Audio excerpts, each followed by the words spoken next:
Hey y'all, this is Karen Peters with RenovatedFaith.com, and this week on the blog I'm showing you the fastest way to paint your exterior trim, including your fascia and soffits.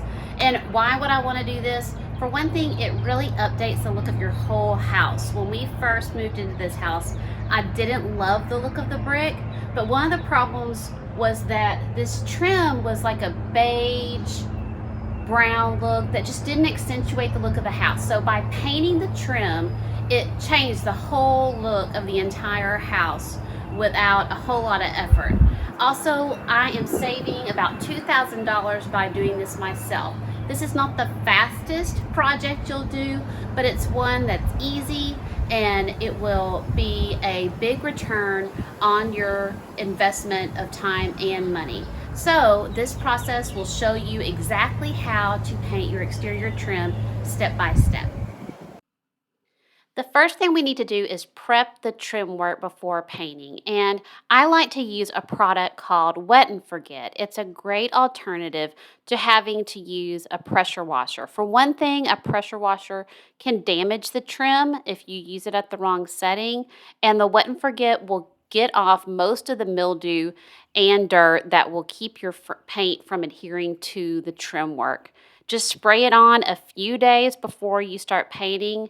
Let it sit, and the day before you paint, wash it off with a hose.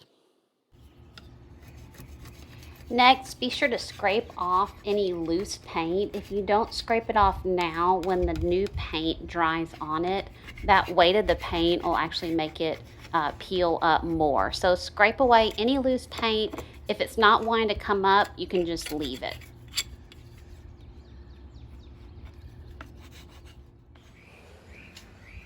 Now's a good opportunity to fill any holes or cracks. You want to use wood filler on the holes. Just dab on some wood filler. Make sure to get it in the hole to fill it completely. And then also make sure that there is some on the surface so that if the wood filler shrinks back into the hole, that it won't leave a lower area in that hole there. So be sure to leave enough on top, and we'll come back and sand that later. Also, be sure to look at the blog post, and I'll explain more about caulking any cracks. You want to fill holes with wood filler and caulk any cracks with caulk. So now that your wood filler and your caulk have dried, you want to go back and sand any repaired areas. Here's where I scrape some of the paint off. I'm just sanding that to get it smooth. You'll also want to sand smooth any areas that you have filled that were holes, and just wipe it down with a damp cloth after you have sanded it. For any exposed wood, you want to also use a primer to make sure that water doesn't penetrate that wood and cause any rot later on. Fortunately, you only have to use primer on the areas where the wood is exposed. I'm using an oil-based primer called Zinsser Cover Stain. And remember, you only need to prime the areas that have exposed wood. To save me some time and so I don't have to get out mineral spirits to clean one of my good brushes, I'm just using a really cheap foam brush that I can throw away when I'm done. Now it's finally time to paint. We'll use our 6-inch roller on an extension pole to paint the soffits, which is the horizontal band that runs around your house, and also the frieze board. We'll work our way to the fascia and then get what we can of the gutter. So once we've done a couple coats with the roller, we'll come back with our brush and get some of the areas that we couldn't get with the roller. Use your 6-inch roller to paint as much as you can of the soffits. I'm going from a pretty dark beige to white, so it's going to take me a couple coats. If you're going from like a cream to a white, it might only take you 1 or 2 coats if you get it on pretty thick. So I'm getting as much as I can here with my roller. I'm also using my roller to paint the frieze board. Just go slow here because it's really easy to slip and get paint on the brick. If you do, wipe it off with a wet rag. Then in the blog post are some tips on how to get paint off brick if you still have some on after that. So keep painting the freeze board, and I also use my roller to paint the fascia and the gutter.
Sometimes you can get the roller up between the gutter and the fascia.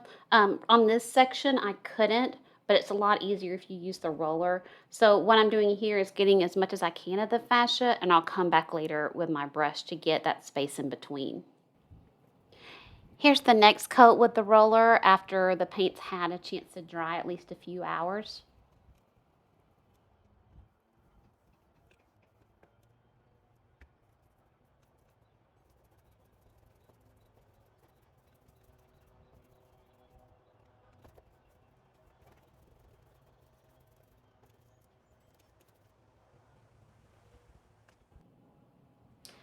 Now you can finish up with your brush to get any areas that you couldn't get with the roller.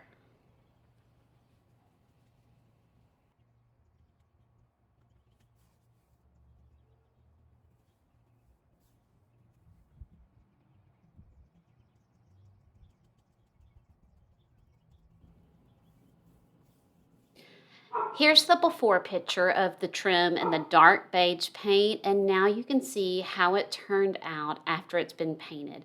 I love how it changes the whole look of our house, and it was so much easier than painting the entire house. And also, I was able to save at least $1,000 or $2,000 by doing it myself. Be sure to check out the blog post at renovatedfaith.com to see all the details and sources before you start painting your trim.